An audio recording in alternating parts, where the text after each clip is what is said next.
Yes, Jillian, new Teen Queen title. Ay, How grabe. do you feel? How do you feel about that? Di ba? Kakalords, bongga. Well, syempre natutuwa po ako, na-overwhelm po ako pag may tumatawag po sa akin noon. Pero para sa akin po kasi, kumbaga, ginagawa ko lang naman po yung kailangan kong gawin sa taping. So, hindi ko po siya masyadong iniisip. Pero masaya po ako pag naririnig ko po siya. Feeling na ikaw yung bida sa longest. Yun yung pinakamalakas na show.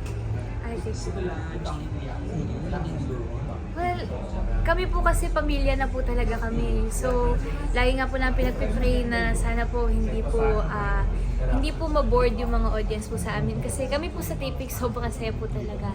Sa 13 years ko po sa industry, ito po yata yung pinaka masayang set na pinagtrabahuhan ko po. So, ayun, sobrang sayo ko po kasi ang dami rin po talaga na-inspire sa show po namin. ito yung pinaka-successful na show. Masasabi mo. Opo, masasabi ko po. Kasi yung success po niya, hindi lang po yung sikat po siya eh. Meron po kasi siyang aral and inspirational po talaga siya. Kumbaga po yung mga nag-aaral po ng sa med, nagpo-post po sila na na-inspire daw po sila sa show. At saka, kumbaga parang napapakita din po namin yung buhay po ng mga doktor sa ospital na hindi lang po yung sa work po nila. Kumbaga yung nangyayari po talaga sa totoong buhay po nila. Kasi fun fact po, yung mga nangyayari po sa show like kay Annalyn is story po ng mga medical consultants po natin. Hindi ka ba nahihirapan no? Kasi you're very young and just you're doing a role na napaka-professional at pinagdaanan sa buhay to get the title. Siyempre, dapat swak yung ano mo doon, Opo. yung sasabihin mo, yung kilos mo, di ba? Bantayan nila. Oo. Opo. At syempre po mahirap po siya kasi nga po pag meron po kami mga scenes na may medical terms, hindi po pwedeng iba-iba po yung orders. Kailangan po talagang perfect po siya, pati yung pagbigkas po ng mga medical terms. So mahirap po siya pero kumbaga nilalaban ko po din talaga kasi sobrang blessing po para sa akin yung show. And ang dami rin po namin bantay po sa set. So ayun, unting mali po, cut! Ulit po. Kasi saka yung kilos mo, di ba kailangan kilos Opo, na isang doktor. kilos isang You're very doktor. young. Oo. Opo, ayun nga po. Actually, nung pinakauna pong parts ng show, medyo talagang kinakabahan po ako ng sobra. May times po na kakastart lang po namin, naiiyak po talaga ako. Kasi syempre po, 17 lang po ako noon, tas doktor po yung role ko. Pero kumbaga yun din po kasi talaga yung story na si Annalyn, isip bata po siya, pero matalino po siyang doktor. So kumbaga, Prodigy, di ba? Hindi ka rin ba na-bash mo? Kasi siyempre 17 ka nga. Hindi. actually, meron po talaga. Parang pero, yung kay Lavi po na nag-debut at Opo. 32, parang gano'n. Actually, Hindi ka dumaan sa gano'n naman. Meron din po talagang iba't ibang comments po about sa character ko and sa show. Pero, kumbaga nga po, yun din po kasi yung kinakailangan po ng story, yung napupuna po nila. Kumbaga sabi po nila si Annalyn, parang sa story medyo pakailamera po siya, childish po siya. Pero yun po kasi talaga yung role niya. Childish po siya, pero matalino siyang doktor. Kumbaga, ayun po. At saka yung meron din po kayong mga scenes na nasa ospital, yung mga doktor, ganyan. Like, si Annalyn po dati, nauutusan po siya ng chief resident niya. Sabi po sa mga comments, parang hindi naman totoo yan, hindi nangyayari sa ospital. Pero nangyayari daw po talaga siya. Sabi po ng mga doktor po namin na kasama sa taping. So, ayun po. Basta, ayun po, ginagawa ko lang din naman po ang sinasabi sa akin ng director ko, kailangan pong gawin. So, ayun. Nasa rating niya, ano kayang hapak mo? What do you think is the secret of success? Siguro po kasi promise po talaga sobrang saya po namin sa taping. As in super duper saya. Pagkas po magsubunod na sa eksena, pagkaka-TikTok po kaagad kami. Sabay-sabay po kami kumakain. Parang everyday nga po may birthday doon sa taping namin. Siguro yun po yung pinaka-key ingredient po sa magiging maganda ng show is magkakasundo po kaming lahat, parang pamilya. And siguro din po kasi talaga, wala po kaming scene na ginagawa po namin na basta magawa lang. Kumbaga para sa amin nga po sa taping, quality versus quantity po. hindi ka pa nainganyo na maging doktor na in the future? Doc Jill. Actually po, ngayon naisip ko po siya. Kasi po, may nagsabi po sa akin na medical consultant po namin. Sabi niyo po, pwede ko daw po i-pursue ang med kasi daw po ang memorization skills ko is fit po sa field po nila. So, naisip ko din po siya, pero parang mas gusto ko pong mag-law, gano'n, or business. College mo lang. Magka-college na po ako. Kakatapos ko lang po mag-senior. Di ba with honors ka? Opo. So, paano mo nagawa Thank you. yun? Oo, napagsabay mo tapos yung honors.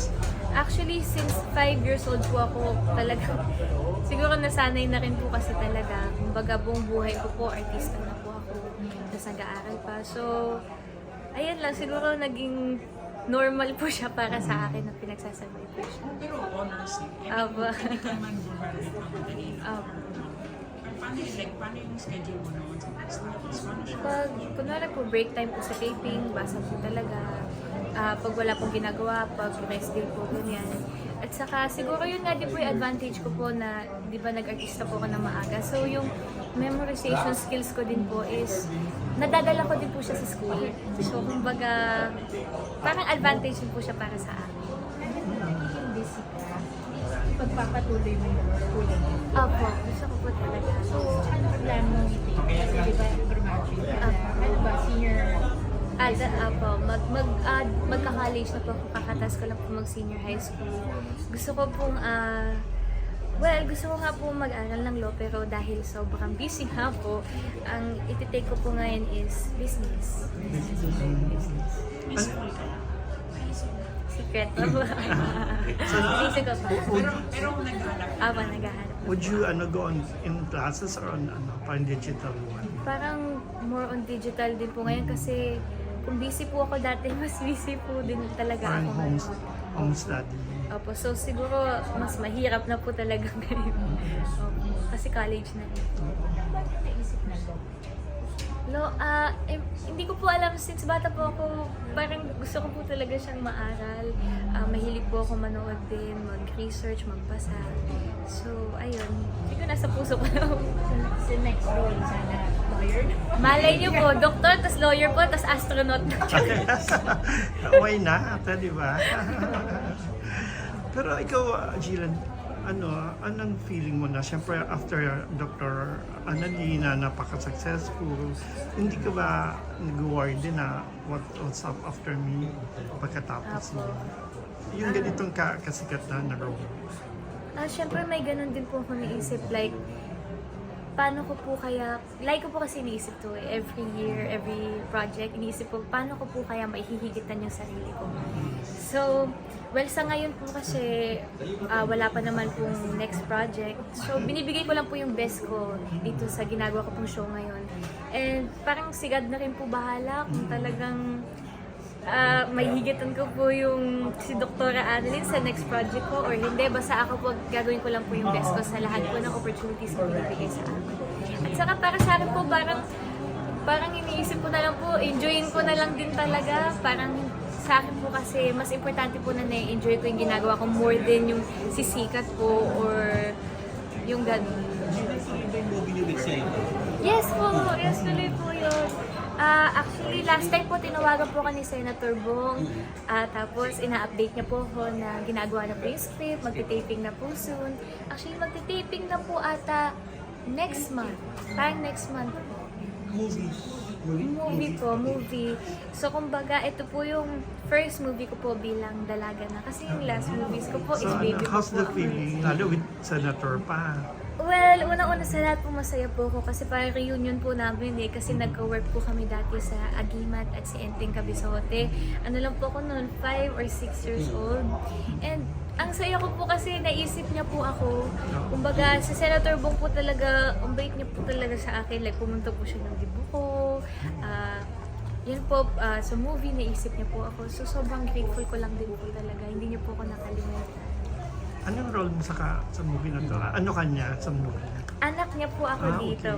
So, abangan po din yun. Hindi ko pa po kasi pwedeng i-share yung details. At Okay. wala pa naman din po kaming script. Okay. Opo. Pero kung baga tuloy na siya in Tuloy na po. Opo, tuloy na po. Comedy drama. May idea. Ang alam ko po, parang comedy, drama, action. Lahat na po, di ba? Sila curious lang. Kasi you started as a child star, di ba? Sumikat ka din doon as a child star. Then eventually, nag-transform ka into who you are now, 17. Ikaw yung parang, isa sa pinaka-successful na yung child star na naging teen star. Thank you. So, anong take mo doon? Well, syempre sobrang grateful ko po kasi hindi nga po ako pinabayaan ng GMA. Kumbaga dumaan din po talaga ako sa awkward stage, yung mga 9 to 14 years old po, pero hindi po ako binitawan ng network. So, sobrang grateful ko po sa kanila kasi kumbaga, nagka-awkward stage na po lahat-lahat. Andyan pa rin po sila para sa akin, binibigyan po ako ng projects. Hindi po tumigil ang projects. Pero siguro po ngayon kasi mas malalim na po yung mga projects. So, mas nare-recognize na po talaga yung mga bagong shows na ginagawa ko po. So, ayun lang. Basta ako nga po, kung ano lang pong binibigay sa akin, binibigay ko lang po yung best. First time mo ba dito sa festival na? Ay, opo. Opo. Sa... Pa? Sorry. Sabi nila, Ano yung prepare mo para sa... mag-Beyonce siya. Beyonce siya. Yes. Hindi ko po first time dito sa Bulacan. Actually, nag-perform po ako nung February sa Wesleyan College. Masasabi ko po, isa po sila sa pinaka-masasayang audience po talaga. Like, super duper saya po nila pa nagpe-perform yung mga artista. Kaya na-excite po ako kasi ngayon lang po ulit ako bumalik po dito. And first time ko po sa Tanglangan Festival. Anong feeling mo ang tawag na sa'yo, Dr. Ana? Ayun nga po, alam niyo po, wala na po gaanong tumatawag sa akin ng Jillian. Puro Doktora Annalyn po. Tapos, actually ngayon, these days po, parang mas nakikilala rin po ako kapag minsan lumalabas po kasi ako, naka-scrub suit pa po ako, galing taping, kakain po ako sa labas. Mas mabilis po nila akong makilala. Ay, si Dr. Annalyn! Ganun po. Ramdam na sobrang nakabit na sa'yo yung character mo, minahal na talaga siya.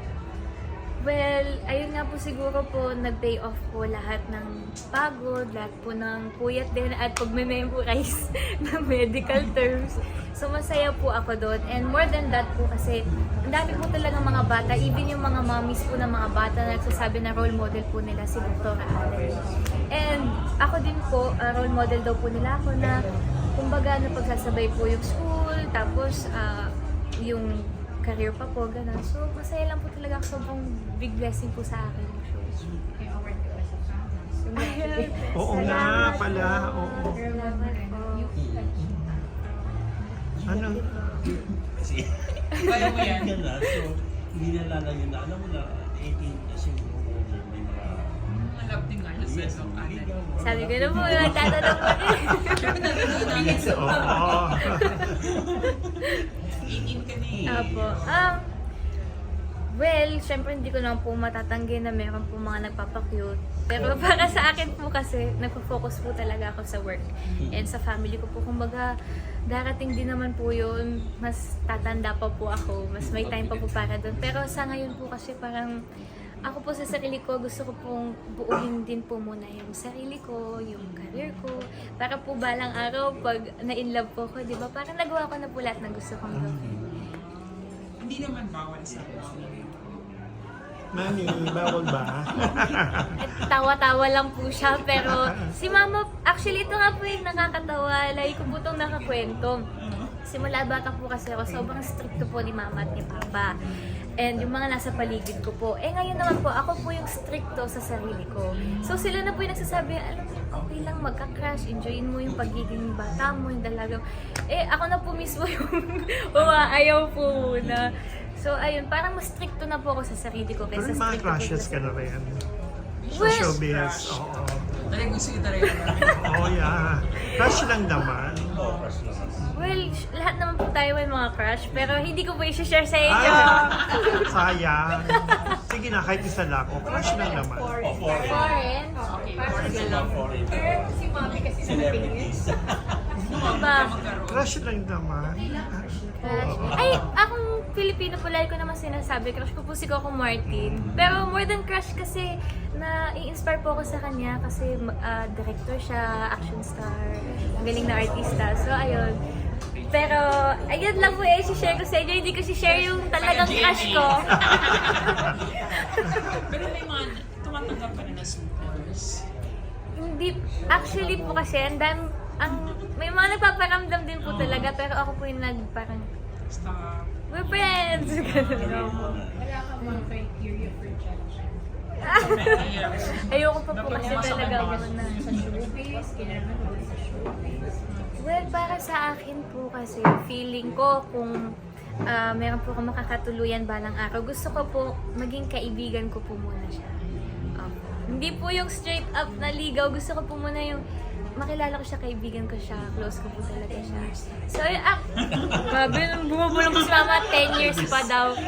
Sa akin po kasi parang, hindi po so importante yung sa physical or kung anong ginagawa niya. Para sa akin lang po, basta yung mabait po siya. Mas sinisip ko po kasi yung ugali ng tao. So, kaibigan ko po muna siya. So, anong reaction mo doon sa sinabi ng mama na 10 years? Years ka pa pwede. Grabe naman po, mama. Ay, ito, 28, grabe. Ba 28? 25. Yes. 25 daw po. Pero, Ano yung magiging first boyfriend mo? Or 6 years. pa? first boyfriend? Oh, Oh, si kakadibo pa mama, rin. tigil-tigil po. Ano, Jillian, kasi sa mga post mo sa Facebook, alam mo yun, parang nakikita ka ng beauty mo, ganyan. How do you handle ba yung, syempre may konting, but 18 na kasi tayo, may mga sexy poses tayo. Ano, how do you deal with yung mga, minsan mga commenters na parang hindi maganda? Well, ako po, I don't deal with them yun. Kumbaga parang, kung may mga nababasa po ako, swipe na lang po, mas intindihan ko po yung mga magagandang comments, yung mga nakaka-good mood. Kasi hindi po talaga maiwasan. Meron po talaga iba't iba pong komento kasi hindi naman po tayo pare-pareho po ng isip or personalities. So ako po, hindi ko naman po makokontrol yung sasabihin po nila or isipin po nila. So mag-focus na lang po ako dun sa magagandang comments po. Kasi ang iksi lang po ng buhay, focus pa po tayo dun sa mga bad comments. Hayaan na po natin. Mga sa TikTok, but social media lahat. Pero ito gusto kong malaman, ano, okay ka lang ba na walang unlock team? Ay, opo, actually, lagi Choice po mo na... ba yun? Or gusto mo rin sa... Well, ako po kasi, okay po na meron inside the show, ganun. Pero ako po kasi parang gusto ko rin po talaga na... Parang ngayon po, naka-venture po ako sa iba't ibang characters, nakakagawa po ng iba't ibang characters. Pero inside the show po, meron po akong mga kapares. Ayan, katulad po sa Abot Kamay, di ba? Ang dami pong ano ni Annalyn. So, kumbaga ganun po, mas na-enjoy ko po siya kasi mas marami po ako nakakatrabaho at mas marami rin po akong nagagawa kong bagay. Gano'n pa katagal yung serye? I'm sure matagal pa yun. Ma'am, lapas na kayo 1 year, di ba? Opo, 1 year na po kami this September actually po. 1 year na sila yung airing next week, September 5. September 5 po ang 1 year na. Pero ang taping po is lagpas 1 year na. July. July. Pero wala pang Mas ano, kabisado ni Tito Larva kasi sa... pero wala pang ano, Sir Lar, wala pang parang finale, gano'n. Ay, wala pa. Kasi, As of now, hindi pa alam kung kailan matatapos. Basta definitely next year meron pa. Masaya ng Pasko. Next year, di ba ito 2 years? Extended. So, natatagan mo yan. Ang probinsyano, ah. Grabe po. Sa lakas nga naman. Bumiti na nga. Sana mo, sana. Number 1 na yun. Mas Salamat. mataas pa yung rate. Sa ibang Grabe di ba yung shows? Di ba nakaka-pressure yung ganyan? Kasi syempre, susunod na gagawin ito. Ayun nga po, sinasabi ko nga po na parang lagi ko po kasi iniisip din talaga paano ko po may higitan yung sarili ko. So, sa tingin ko po medyo mahirap kasi ang ganda po talaga ng character at ng storya. Pero kumbaga kung ano lang po talaga ibigay po sa amin, ibigay ko po yung best ko. Kasi parang mas importante po sa akin na enjoy ko po yung ginagawa ko kasi ang iksi lang po ng buhay. Isipin ko pa po ba na kailangan lagi pong nasa taas kasi sa totoo lang po hindi tayo laging nasa taas. Magkakaroon din ng times na may ups and downs po yan. Ang importante na enjoy po yung buhay mo at ginagawa mo. At marami ka po nababasaya. With the success of this show, anong reward mo sa sarili mo? Sige, sige, papo. Lately po, bumili po ako ng... Ganun po ba? Bili or... Okay. Okay. Kasi lagi po tinatanong, lately bumili po ako ng lote po Kailangan para siya sa- makapagpatayo po ng bago po Production. pong bahay. Ayan. Kasi yung mga kapatid ko po tumatanda na rin po kami, so medyo kailangan po more space pa, ganun. At Saan lote yan? Area. hindi ko po pwede i-share yung area, pero kapitbahay ko po si na Kuya Dennis Trillo. So, somewhere sa... Nice. Pero sa Gano'ng kalaki? Ano? Julian? Medyo malaki po. start na, ano man. This month po magsa-start ang building. Nice. After your first car, then now. Pero, speaking of cars po, ang ginawa ko kasi dahil ko po nakakausap si na Tito Dominic Ochoa. So, ang dami po nila binibigay sa akin po ng mga advices about sa finances. So, binenta ko po yung iba ko pong cars para bumili po ng lote, kumbaga. Kasi parang naisip ko po, 13 years na rin po ako nag-work. So, parang gusto ko po yung mas matatag po na investment pa po. Kumbaga, yung long term po talaga. Ilan na lang cars mo ngayon? Ay, hindi ko po maalala. Ilan na yung binenta mong kotse? pero nagbawas po ako. Cars ko po ngayon, ilan ba? Lima. Yung binenta mo ilan? Dalawa po ata. Dalawa. Kasi actually, hinahayaan ko din po sina mama at papa na isipin po kung ano yung mas magandang ibenta or bilhin. Ngayon po ang mga binibili ko po, like ngayon po, van, pang taping, ganun po talaga. Kasi isip ko po yung mga endorsements, mga taping, sayang po kung puro sa car lang, di naman po nagagamit lahat. So, ayun. Thank you. Congrats and more. Maraming salamat.